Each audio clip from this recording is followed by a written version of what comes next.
Allahumma salli wa sallim wa barik wa karrim wa majid wa azim ala sayyidina wa habibina wa syafi'ina wa qurrati a'yunina wa maulana Muhammadin wa ala alihi wa sahbihi ajma'in wa la hawla wa la quwwata illa billahil aliyyil azim amma ba'd. Subhanaka la ilma lana illa ma 'allamtana innaka antal alimul hakim. Rabbi shrah li sadri wa yassir li amri wa hlul 'uqdatam min lisani yafqahu qawli wahdi qalbi wa saddid bihi lisani. Allahumma arinal haqqa haqqan warzuqna ittiba'ahu wa arinal batila batilan warzuqna ijtinabah waj'alna minal ladzina yastami'una al-qawla fayattabi'una ahsana. Nawaitu ta'allum wa ta'lim tadhakkur wa tadhkir wa naf'a wal intifa' wal ifadah wal istifadah wal hatta 'ala tamassuki bi kitabillah wa sunnati rasulih wa du'a ila al-huda wa dalalata 'ala al-khair ibtigha'a wajhillahi wa mardatihi wa qurbihi wa thawabihi subhanahu wa ta'ala wa sallallahu ala sayyidina Muhammad wa ala alihi wa sahbihi wasallam. Alhamdulillahi rabbil alamin. Assalamualaikum warahmatullahi wabarakatuh. Wa su'ila radhiyallahu anhu 'anil murad min qawlihi ta'ala 'ala lisan Ibrahim. Al-Habib Idrus bin Umar Al-Habsyi radhiyallahu ta'ala anhu wa ardhah wa nafa'ana bihi wa bi 'ulumihi fid dharain amin. Beliau pernah ditanya tentang maksud daripada firman-Nya Allah Subhanahu wa taala, yang mana Allah berfirman dalam rangka menghikayatkan ucapan atau doanya Nabi Ibrahim alaihissalam. Di antaranya dari sekian banyak doa Nabi Ibrahim kepada Allah Subhanahu wa taala, di antaranya adalah beliau pernah berdoa, waj'al li lisana sidqin fil akhir.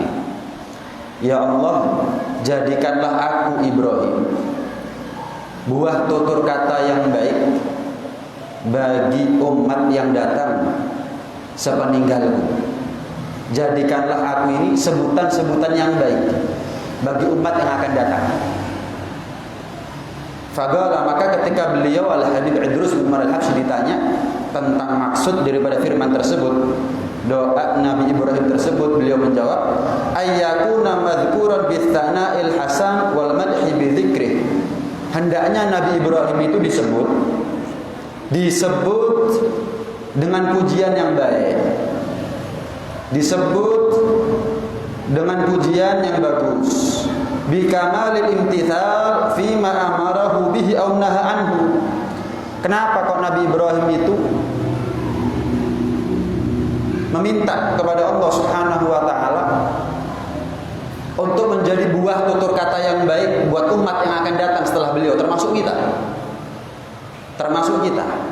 Buktinya kalau kita tahiyat akhir bukan hanya nyebut nama Rasulullah, tapi juga nyebut nama Nabi Ibrahim alaihissalam. Kenapa kok nama Nabi Ibrahim kok yang disebut dalam tahiyat? Pertama, ketika Rasulullah SAW Mi'raj, kan ketemu banyak nabi, ketemu banyak para rasul. Semua mengucap salam kepada Rasulullah, tapi tidak ada satupun yang kirim salam kepada kita umat Rasulullah kecuali hanya Nabi Ibrahim.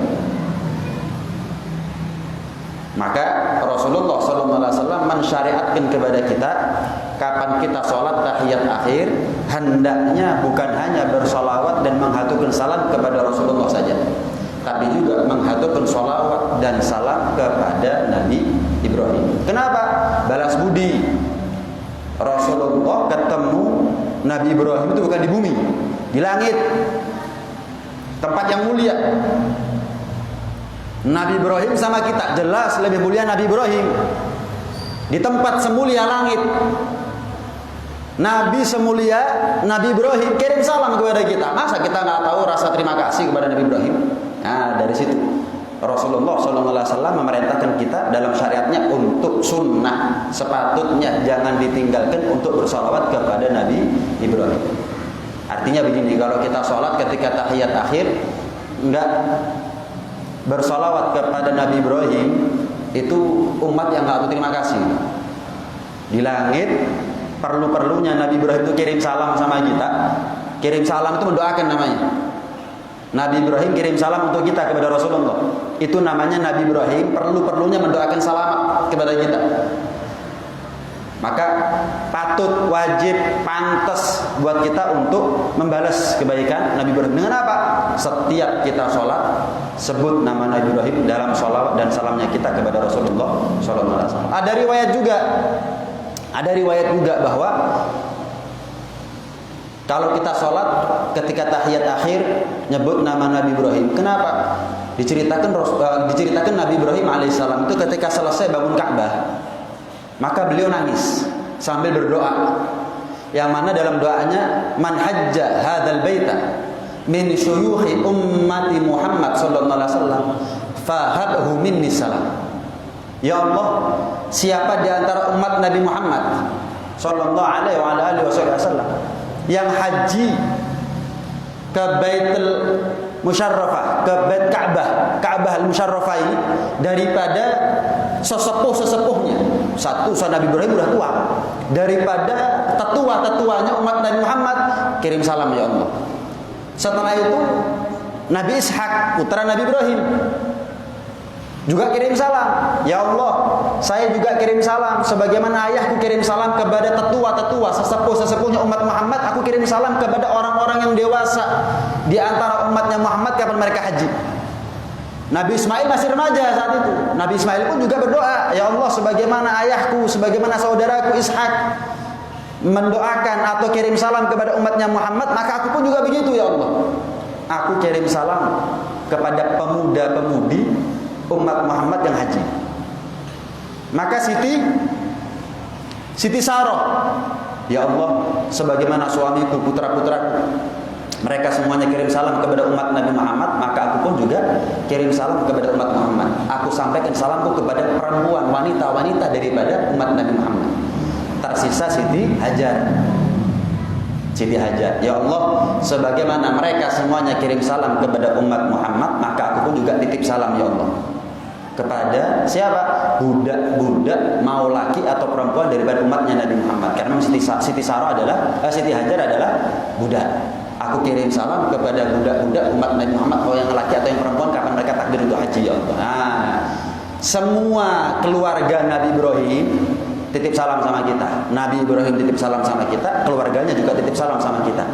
Karena itu, Allahumma sholli ala sayyidina Muhammad wa ala ali sayyidina Muhammad kama shallaita ala sayyidina Ibrahim wa ala ali sayyidina Ibrahim. Keluarganya pun juga kita sebut saat itu. Kenapa? Karena bukan hanya Nabi Ibrahim yang titip salam sama kita. Nabi Ibrahim 2 kali titip salam. Pertama di langit ketika Rasulullah Mi'raj, yang kedua sebelum Nabi Ibrahim meninggal dunia ketika selesai bangun Ka'bah. Adapun keluarga Nabi Ibrahim juga pernah titip salam kepada Allah untuk kita. Nah, sebagai umat yang tahu rasa terima kasih, sebut dalam sholawatnya kita, dalam salamnya kita kepada Rasulullah nama Nabi Ibrahim dan juga keluarga Nabi Ibrahim alaihissalam. Ayyakuna madhkuran bi tsana'il hasan wal madhi bi dzikrih. Kenapa kok Nabi Ibrahim itu disebut-sebut kebaikannya? Ya karena memang Nabi Ibrahim itu adalah nabi yang taat kepada Allah Subhanahu wa taala. Patuh, nurut, manut terhadap semua perintahnya Allah dan menjauh dari semua apa yang dilarang oleh Allah Subhanahu wa taala. Ya wajar. Orang itu kalau baik kepada Allah, ya tentu setelah dia meninggal tetap disebut-sebut kebaikannya. Kan gitu ya. Orang itu kalau baik kepada Allah, maka dia setelah meninggal pun tetap akan disebut-sebut kebaikannya. Malah Habib Ahmad bin Muhammad Al-Mukhdar pernah mengatakan begini, "Qad mata qaumun wa ma matat makarimuhum." Telah mati sekelompok manusia, tapi enggak mati kemuliaan-kemuliaannya mereka. Wa 'asha qaumun wa hum fin nasi amwat. Dan sekelompok manusia ada yang hidup, tapi sebetulnya mereka adalah orang mati di kalangan manusia. Telah meninggal, telah mati sekelompok manusia, tapi sekalipun mereka mati, kemuliaannya mereka enggak mati, disebut-sebut. Sebaliknya, ada sekelompok manusia yang hidup, tapi karena mereka enggak punya kemuliaan, enggak ada manfaat, sama seperti orang mati. Sama seperti orang mati. Dan permintaan Nabi Ibrahim alaihissalam ini diijabah oleh Allah Subhanahu wa taala. Apa buktinya? Buktinya umat Yahudi iman sama Nabi Musa, tapi nggak iman sama Nabi Isa. Sekalipun demikian, umat Yahudi iman sama Nabi Ibrahim. Sehingga umat Yahudi mengatakan Ibrahim itu Yahudi. Umat Nasrani iman sama Nabi Isa, tapi nggak iman kepada Rasulullah. Tapi sekalipun demikian, umat Nasrani itu iman sama Nabi Ibrahim. Sampai mereka mengklaim bahwa Ibrahim itu adalah Nasrani. Jelas ya? Kita umat Nabi Muhammad bukan hanya iman sama Nabi Muhammad, tapi iman kepada Nabi Musa, iman kepada Nabi Isa, dan iman juga kepada Nabi Ibrahim alaihi wassalatu wassalam ajma'in. Jelas ya? Nah, terus klaimnya umat Nasrani bahwa Ibrahim adalah Nasrani, klaimnya umat Yahudi bahwa Nabi Ibrahim alaihissalam adalah Yahudi. Yang benar gimana nih? Yang benar Nabi Ibrahim itu adalah Islam agamanya, enggak Yahudi, enggak Nasrani. Allah tegaskan dalam Al-Quran, maka Nabi Ibrahim Yahudiyya wala Nasraniyan walakin kana hanifan musliman wa ma kana minal musyrikin. Ibrahim itu kata Allah bukan Yahudi, bukan Nasrani, walakin kana hanifan musliman. Ibrahim itu condong kepada agama yang lurus, yaitu agamanya adalah Muslim, agamanya adalah Islam. Jadi semua nabi itu agamanya Islam, cuman syariatnya yang berbeda-beda. Wa makana minal musyrikin, dan Nabi Ibrahim itu bukan musyrik, golongan orang-orang yang musyrik menyekutukan atau menduakan Allah Subhanahu wa taala. Jelasnya, inni wajjahtu wajhiya alladzi fatara as-samawati wal arda hanifan musliman wa ma ana minal musyrikin. Ini ucapan yang pertama kali mengucapkan adalah Nabi Ibrahim alaihissalam. Jelasnya, lihat Allah ijabah. Jadi semua agama samawi, mau Yahudi, Nasrani, termasuk kita Islam, itu mengakui bahwa Ibrahim itu adalah Nabi. Berarti kan karena hebatnya kemuliaan Nabi Ibrahim, tidak ada satupun agama samawi, penganut Injil, penganut Zabur, penganut Taurat, penganut Al-Quran, kecuali semuanya mengakui Ibrahim itu Nabi, Ibrahim itu Rasul. Umat Nasrani iman sama Nabi Isa, tapi nggak iman sama Nabi Musa, nggak iman sama Rasulullah. Umat Yahudi iman sama Nabi Musa, tapi nggak iman kepada Nabi Isa, nggak iman kepada Rasulullah. Adapun kita, oh enggak, kita ini agama yang lurus, agama yang benar, iman kepada semuanya. Jadi semua penganut agama samawi semuanya mengakui Nabi Ibrahim itu adalah Nabi dan Rasul, utusan Allah Subhanahu wa taala. Berarti kan buah tutur kata yang baik. Ini adalah bentuk bagaimana Allah mengijabah permintaan Nabi Ibrahim. Allah jadikan Nabi Ibrahim itu adalah buah tutur kata yang baik buat umat sepeninggal beliau. Nggak ada Yahudi, nggak ada Nasrani ketika Nabi Ibrahim ada. Nggak ada, agamanya Islam, agamanya Tauhid. Adanya agama Nasrani itu dari keturunan Nabi Yakub. Adanya keturunan daripada agama Nasrani itu keturunan daripada Nabi Ismail, Bani Israel. Adanya Islam, ya dari dulu sudah ada tuh Islam, cuman disempurnakan syariatnya oleh Rasulullah SAW dengan bekal Al-Quran. Karena itu ketika semua penganut agama samawi mengaku bahwa Ibrahim itu adalah Yahudi, Ibrahim itu adalah Nasrani, ditegaskan lagi oleh Allah SWT, enggak Yahudi, enggak Nasrani. Inna awlan nasi bi Ibrahim alalladzina taba'u wa hadzan nabi wal ladzina amanu. Yang paling pantas ngaku-ngakui Nabi Ibrahim itu yang mengikuti Nabi Ibrahim. Wa hadzan nabi, yaitu Rasulullah. Yang paling pantas ngaku-ngakui Nabi Ibrahim itu golongannya mereka, dan mereka adalah golongannya pengikutnya Nabi Ibrahim. Wa hadzan nabi, siapa? Rasulullah. walladzina amanu, dan mereka yang beriman kepada Allah, beriman kepada Rasulullah, beriman kepada Al-Qur'an, menganut agama Islam, iman kepada Nabi Ibrahim. Mereka yang pantas ngaku-ngaku bahwa mereka dari Ibrahim dan mereka dari Ibrahim dan Ibrahim dari mereka. Artinya satu kesatuan, sehingga nanti di akhirat di surga kumpul. Jelas ini ya. Ini salah satu bentuk bagaimana Allah ijabah permintaan Nabi Ibrahim alaihissalam. Nah, kita ini kalau mau hidup selamanya jelas nggak mungkin. Orangnya mati, tapi sejarah kita hidup selama-lamanya itu mungkin. Kalau orangnya hidup selamanya nggak mungkin. Tapi kalau nama kita, sejarahnya kita, mau baik atau buruk, hidup selamanya itu. Disebut-sebut Fir'aun, Namrud, berapa abad? Iblis, berapa abad? Rasulullah disebut kebaikannya, berapa abad? Nah, ini Imam Syafi'i, Ali Imam Al-Haddad, Syekh Ratib meninggal dunia berapa abad? Sampai sekarang disebut-sebut namanya. Ada yang disebut kebaikannya, ada yang disebut kejahatannya. Manusianya mati, tapi perbuatannya selama-lamanya. Selama-lamanya dikenal. Ada beberapa cara. Gimana caranya kalau kita mati disebut kebaikannya? Yang pertama adalah dengan ilmu. Yang pertama, yang paling utama, disebut kita karena ilmunya kita. Nggak ada lain kecuali yang dimaksud adalah ulama. Orang itu kalau hidupnya dermawan, kapan dia meninggal dikenang memang, tapi nggak ada orang yang loman kemudian diholi, itu nggak ada.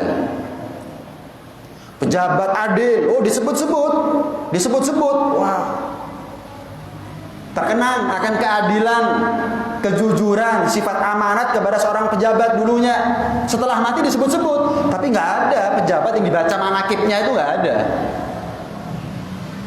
Dengan apapun kebaikan, nama kita bisa dikenang kebaikannya, tapi tidak ada cara pengenangan kebaikan seorang lebih daripada ilmunya.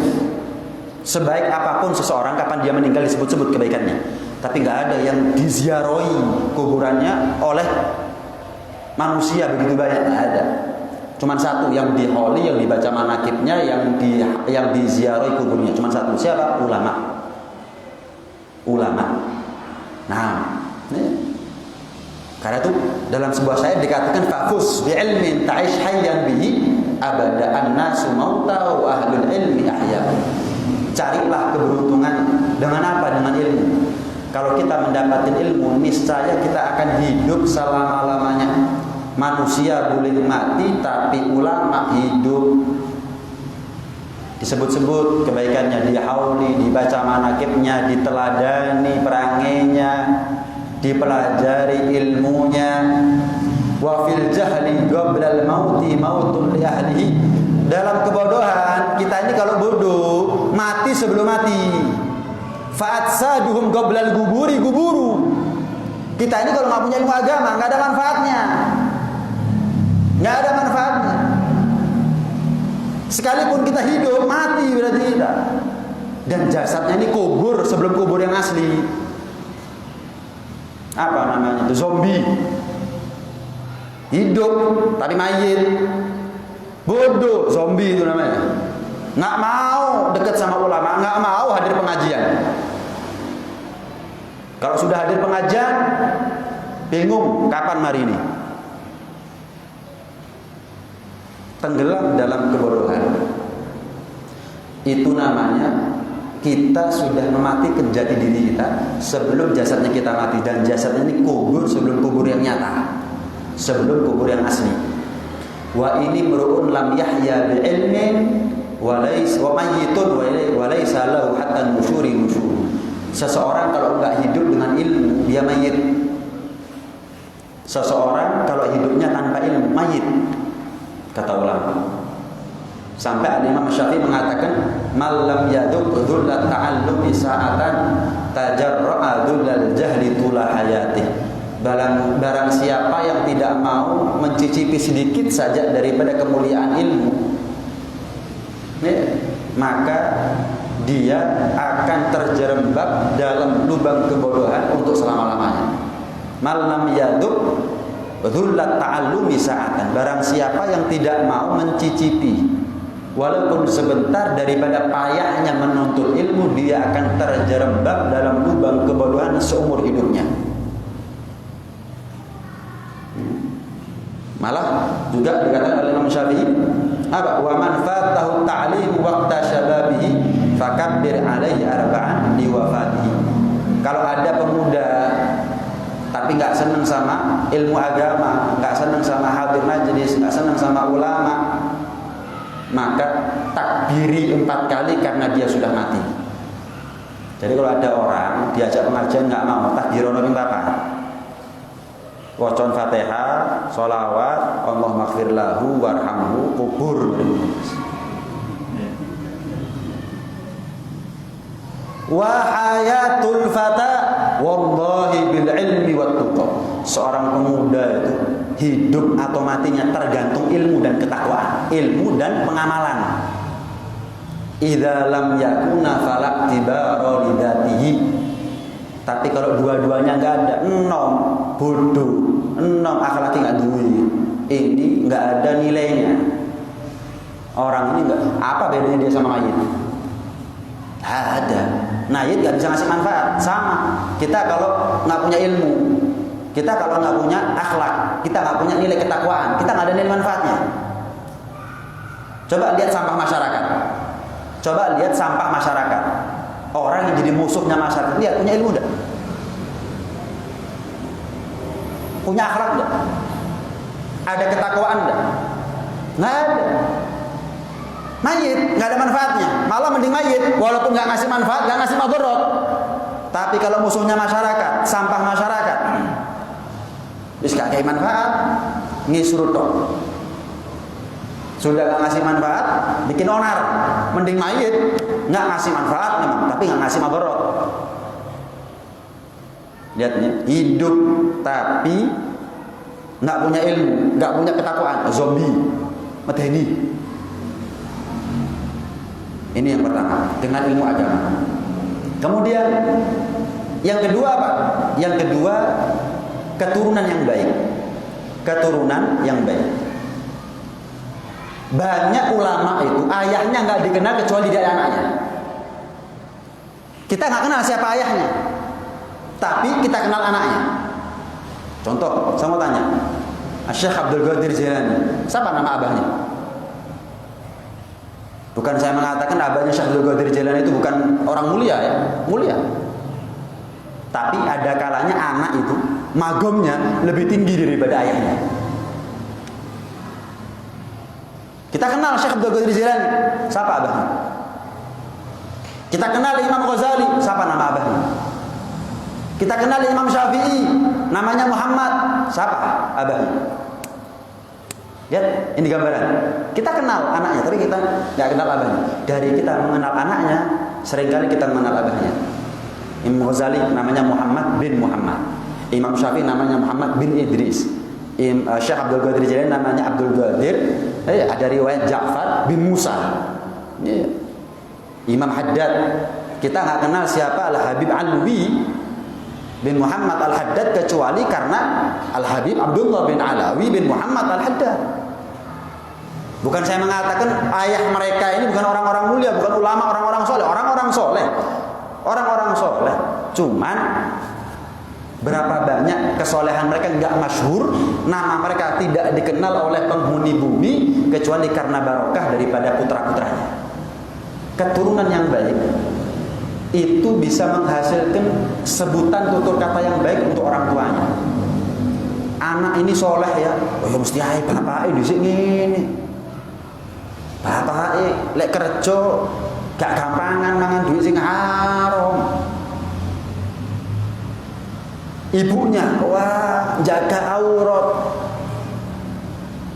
didik anak betul-betul didik. Kalau orang tua sekarang kan ngasuh, bukan didik. Anak yang baik, keturunan yang baik itu bisa menjadi sabab buah tutur kata yang baik buat orang tua mereka. Nah, cuman asal kita tahu, untuk memiliki keturunan yang baik bukan dimulai setelah menikah, sebelum kawin kita harus sudah berpikir, saya ini bukan sekedar cari calon suami, calon istri, saya cari calon bapak atau calon ibu untuk keturunan saya. Kalau kita cuma sekedar cari calon suami, calon istri, ya urusannya cuma dua, dapur, kasur. Urusan dapur, urusan kasur nggak ada hubungannya sama anak. Ya, kalaupun ada hubungannya urusan duniawi. Dapur ada yang ngasih belanja, ada yang masak. Urusan kasur ada yang memberi, ada yang menerima, selesai.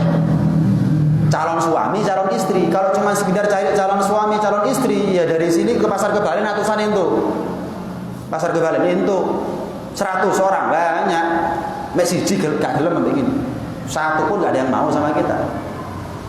Oh wayu nih, oh ganteng, oh sugih nih, oh montore, oh omahe, oh akeh. Calon bojo, calon suami, calon istri, calon bapak. Kita nih yang belum kawin cari calon bapak kalau perempuan. Kalau lagi cari calon ibu. Untuk siapa? Untuk anaknya, keturunannya. Jangan sing penting ayu, sing penting ganteng, sing penting sugih. Lah anak iki oleh apa?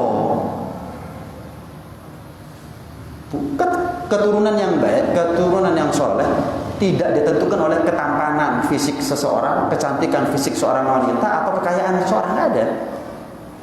Tergantung dari makanannya, tergantung dari ibadahnya, tergantung bagaimana dia kedekatannya dengan Allah Subhanahu wa taala, tergantung daripada ilmu agamanya, tergantung daripada ketakwanya. Itu seharusnya perempuan itu dinikah karena kecantiknya, karena nasabnya, karena profesi orang tuanya.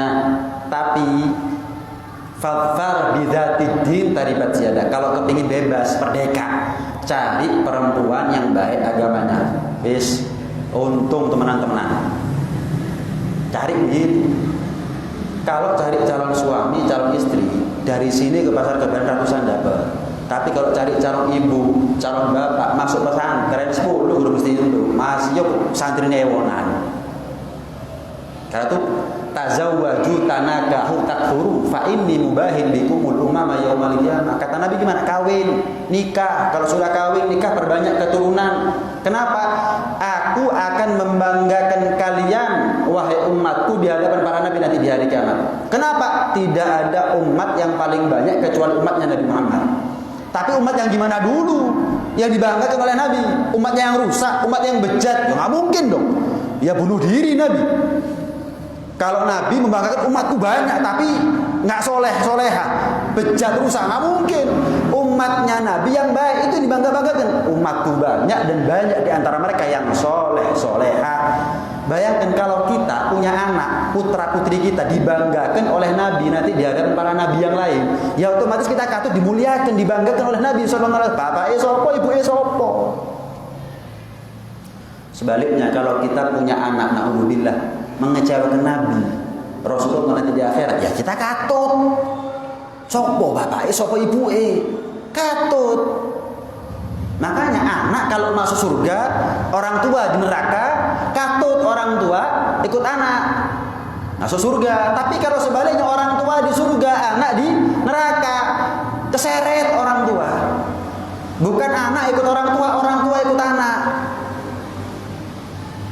Sama lah kalau kita ya kampus mau ngasih penghargaan kepada mahasiswanya yang kumlot, kan dipanggil orang tuanya itu. Sama kalau ada anaknya nakal, yang dipanggil juga siapa? Ya orang tuanya juga. Le anaknya api, ketularan api. Le anak elek, ketularan elek. Jadi nggak bisa orang tua itu. Saya nggak tahu, sudah saya didik, nggak bisa. Salahnya anak, salahnya orang tua. Gelem nggak gelem, terima nggak terima, ya sudah. Salahnya anak, salahnya orang tua. Lawang baiknya anak juga baiknya orang tuanya. Ya. Saya mau tanya, jenengan kalau punya, jenengan punya uang 100 juta, mau titip sama orang. Mau titip sama orang, ini yang laki-laki ya. Jenengan punya uang 100 juta, mau titip sama orang. Kira-kira pokok kita uang titip. Pilih-pilih enggak kira-kira? Pilih-pilih 100 juta ya. Meskipun uangnya kita triliunan, 1000 miliar. Dalam cuma mau titip 100 juta, tetap pasti pilih-pilih. Lah kita mau nitipkan benihnya kita, maaf spermanya kita kok nggak pilih-pilih. Anaknya kita laki, mau dia titipkan kepada siapa? Tuh maninya dia, spermanya dia, benihnya dia. Kok kenapa nggak kita pilih-pilih? Pokoknya ayu, pokoknya soge, pokoknya terkenal gitu kan? Kenapa nggak pilih-pilih? Yang perempuan, Anda mau dipinjam uangnya 100 juta. Ada orang datang ke rumah Anda, Bu, mau pinjam uangnya jenengan 100 juta. Uangnya Anda triliunan. Ya, sedikit 100 juta. Tapi tetap pilih-pilih enggak kira-kira? Pilih-pilih. Siapa? Mosok kabeh wong teko kabeh diutangi. Ya melarat dadak moro. Amblas. Pilih-pilih, kenal apa enggak, bisa dipercaya apa enggak, jujur amanat apa enggak, apa pekerjaannya, mau utang 100 juta ini bisa membalikin apa enggak, pasti pilih-pilih.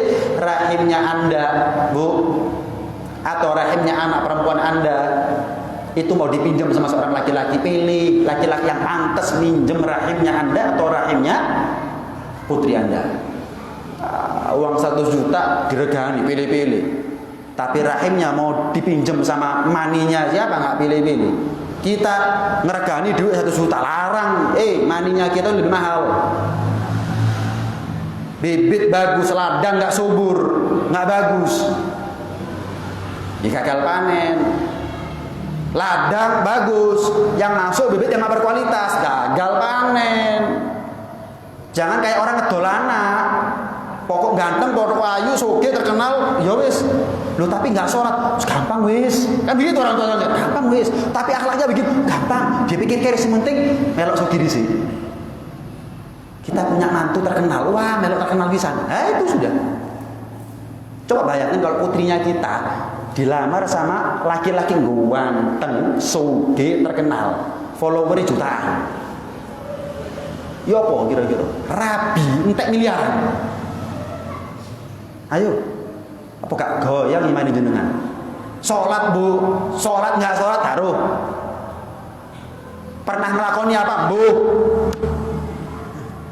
Wis, dilamar, saya lamar, lamarannya tok 2M. Ya apa kira-kira, ayo coba? Ayo, dalam tanda kutip kok didol anake. Ya wis, entek imane wis.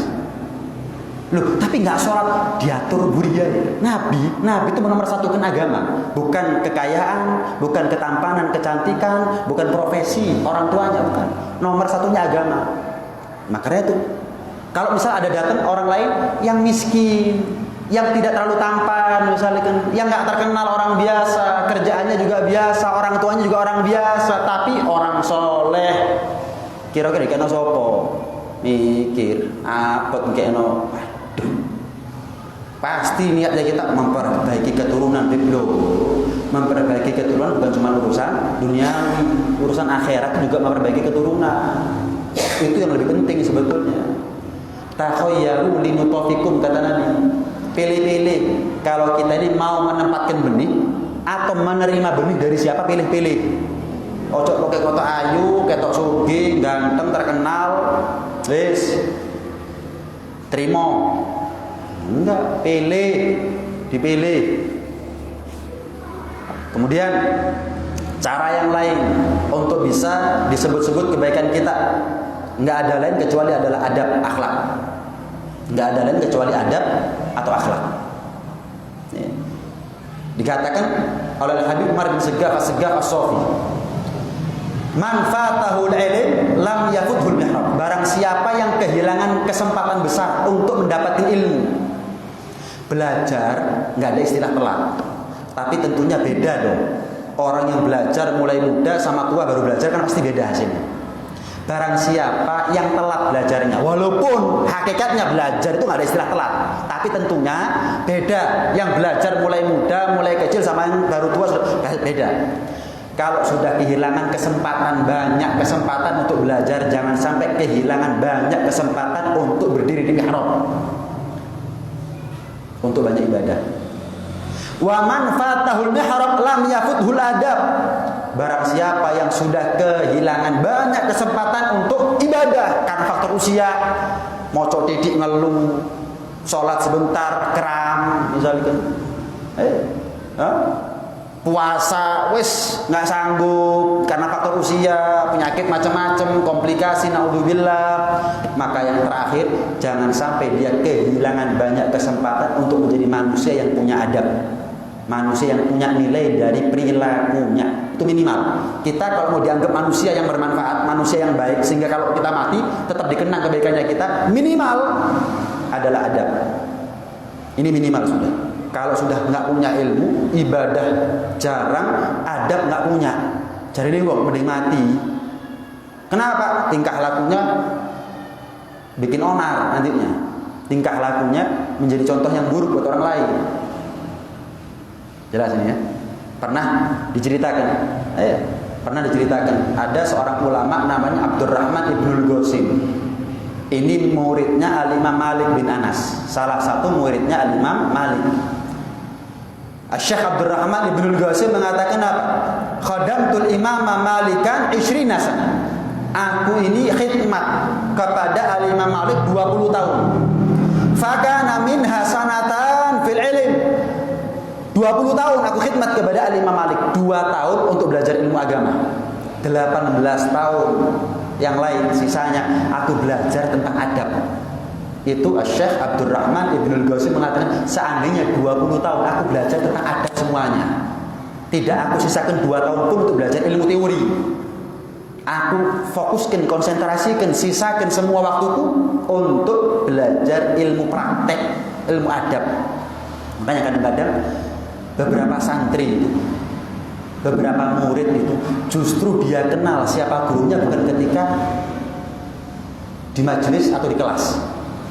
Justru dia kenal bagaimana mulianya gurunya ketika ada dalam perjalanan. Dia akan tahu. Kenapa? Melihat praktek. Kalau di majelis kelihatan baik, bisa topeng, bisa kemunafikan. Tapi kalau belajar praktek, nggak mungkin belajar di kelas. Tapi belajar ketika dia menjalani kehidupannya secara normal. Saat itu santri kadang-kadang kenal, guru saya ini memang orang hebat. Kenapa? Ceramahnya enak, ya ceramahnya enak, tapi ceramahnya dipraktekno, diamalno. Ini belajar adab namanya. Ini belajar. Lihat Rasulullah SAW. Rasul itu ganteng luar biasa, tapi yang Allah ceritakan dalam Al-Quran bukan gantengnya, tapi yang diceritakan dalam Al-Quran akhlaknya, pribadinya, perilakunya, perangainya, adabnya. Jelas nih ya. Terakhir, orang itu kalau ingin dikenal kebaikannya walaupun dia sudah mati adalah jadilah orang yang dermawan, orang yang lomah, sehingga banyak orang merasa kehilangan. Banyak orang merasa kehilangan. Pernah diceritakan Sayyidina Hasan, Sayyidina Husain, kedua cucu Rasulullah SAW, beserta misanannya namanya Abdullah bin Ja'far, keponakan Sayyidina Ali bin Abi Thalib. Abdullah bin Ja'far bin Abi Thalib. Sayyidina Hasan, Sayyidina Husain, Sayyidina Abdullah. Hasan Husain saudara. Hasan Husain dengan Abdullah di sana. Sekali waktu ketika mereka masih kecil, mengadakan safar, perjalanan jauh. Kemudian dalam keadaan haji ya mereka ya. Hasan, Husain, Abdullah ketika mereka masih muda, remaja, mereka melaksanakan yang namanya haji. Kemudian ketika sampai mereka di satu jalan, mereka lapar, haus. Sementara bekal sudah habis. Akhirnya mereka melihat ada kayak semacam tempat tinggal seperti kemah begitu. Maka Sayyidina Hasan, Sayyidina Husain, Sayyidina Abdullah pergi ke kemah tadi. Ternyata yang tinggal di kemah itu seorang perempuan tua. Maka Hasan, Husain dan Abdullah tanya, hal min syarab, ada minuman bu? Kami haus, kami berangkat haji tapi kehabisan perbekalan. Ada minuman kan? Maka beliau mengatakan, perempuan itu mengatakan ada, tapi nggak ada kecuali sedikit, nggak ada kecuali tinggal dikit. Kalau kalian nggak kuat, ambil aja apa-apa, Kami penghuni tinggal di sini kok, gampang untuk yang lain. Diambil, terpaksa, apa haus nggak kuat, minum mereka. Kemudian oh enggak, jadi di belakang ada kambing. Kami nggak punya minuman, kata si ibu. Ada kambing. Kalau mau minum, perah saja susunya, minum. Yes. Setelah puas minum, Sayyidina Hasan, Sayyidina Husain, Sayyidina Abdullah tanya, Bu, maaf, kami bukan hanya kehausan tapi kelaparan. Perjalanan masih jauh, perbekalan kami sudah habis. Ada makanan enggak? Enggak ada, kecuali ya kambing tadi itu. Kalau mau sembelih aja. Terpaksa. Ini perjalanan masih jauh ini. Gak mau mati tengah jalan. Terpaksa sudah. Enggak ada jalan lain. Akhirnya disembelih. Kambing disembelih, dimakan. Selesai, Sayyidina Hasan, Sayyidina Husain bilang, Bu, maaf, kami ini nggak punya apa-apa untuk balas kebaikannya ibu. Tapi ibu ingat-ingat nama saya ya. Ingat-ingat wajah kami bertiga ini. Saya Hasan, ini Husain, ini Abdullah. Ingat-ingat wajah kami, ingat-ingat nama kami. Kami tinggal di kota Madinah. Sewaktu-waktu kalau Anda pergi ke kota Madinah, Anda cari kami. Saya akan balas kebaikan Anda lebih daripada ini. Betul-betul kami terima kasih dan kami nggak bisa balas sekarang. Anda kalau ke Madinah, minta apa saya kasih. Terus pulang suaminya, dilihat kambingnya nggak ada, ditanya di mana kambingnya, disembelih sama 3 anak muda, mereka mau haji. Siapa mereka? Namanya Hasan, Husain, Abdullah, tinggal di kota Madinah. Nggak kenal, kamu kasihkan itu kambing. Itu kan kambing satu-satunya. Kita kalau mau minum dari susunya kambing itu, kita kalau mau makan terpaksa ini beli kambing itu. Kalau sekarang si ibu mengatakan, kesian perempuan begitu. Kesian. Mereka mau pergi haji, kita kan tinggal di sini. Nah kalau mereka harus ke perjalanan dalam keadaan lapar, haus, mati tengah jalan. Mereka mau haji, udah nggak apa-apa sudah. Singkat cerita, sampailah suami istri dalam usia yang tua pikun. Akhirnya pindah dari tempat tadi. Sampai ke kota Madinah, tapi keadaannya pikun.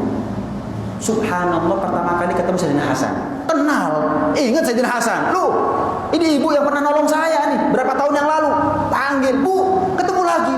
Siapa kamu? Loh, ibu lupa. Pak, saya nggak tahu kamu, nggak kenal kamu. Nggak apa-apa. Ibu nggak kenal aku, nggak apa-apa. Aku kenal ibu. Ayo, dikasih apa? Dikasih 1000 kambing.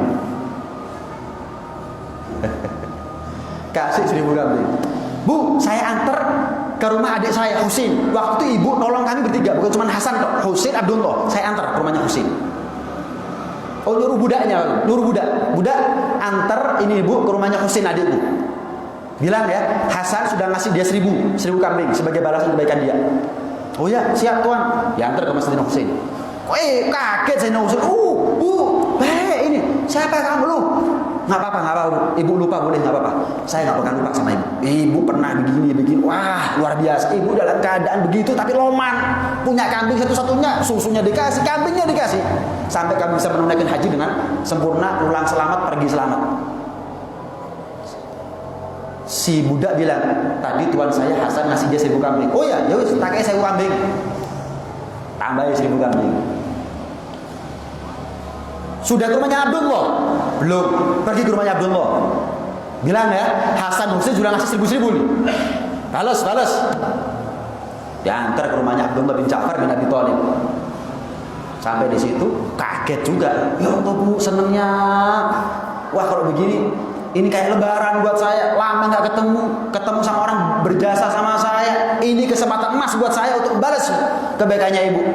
Budaknya bilang, Hasan Husain sudah ngasih mereka 1000 kambing. Oh ya wis, karena mereka berdua, saya sendirian, saya kasih 2000 kambing.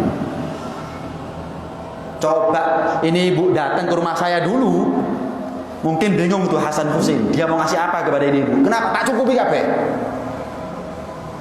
Paham ya? Ya, orang itu kalau loman, kita pernah kan punya sahabat, punya saudara, mungkin kenalan yang loman meninggal, ya apa kira-kira? Ya Allah, kabeh ngerasa kelangan, semua merasa sedih. Kenapa? Waduh, alamat wis masjid tidak renovasi, golek sapa maneh. Alamat wis lek Asyura, santunan anak yatim. Waduh, paling ngecer aneh wong. Saya ketemu satu saya iki bantu 10 juta. Mati wisan. Waduh, Kalau masjid butuh apa? Wah, semacam-macam. Kelangan. Yang dia sebut kebaikannya. Jadilah kita ini orang yang kalau kita mati, orang nggak repot-repot nyebutin kebaikannya kita, gampang, wakeh soalnya. Jangan sampai kita jadi orang mati. Kapan orang mau nginget-nginget kebaikannya kita mikir, oh, api. Cita nyebut LE ya gak oleh. Nyebut api, oh, sik kok lali ya. Mikir orang jam 1 gak ketemu. Mbok ono api kok gak wengi. Jangan sampai kita mati, orang kesusahan nyari kebaikannya kita. Jadilah kapan kita ini orang mati, kapan kita meninggal, orang nggak repot-repot, nggak susah nyebut kebaikannya kita. Nyebut kebaikannya kita. Ini beberapa cara agar kita ini menjadi orang disebut kebaikannya setelah kita meninggal dunia. Dengan begitu, kalau perbuatan kita menjadi contoh, inspirasi, motivasi buat orang lain, kita pun juga akan mendapatkan pahalanya. Kita pun juga akan mendapatkan pahala jariahnya. Mudah-mudahan Allah kasih panjang umur, sehat walafiat buat kita semuanya dalam keadaan taat kepada Allah, patuh kepada Rasulullah, dan mudah-mudahan Allah wafatkan kita dalam keadaan husnul khatimah. Allah wafatkan kita dalam keadaan orang kenal dan mengenang kebaikan kita semuanya, dan mudah-mudahan di dunia kita mendapat kemuliaan, di akhirat kita mendapatkan kemuliaan. Amin ya rabbal alamin.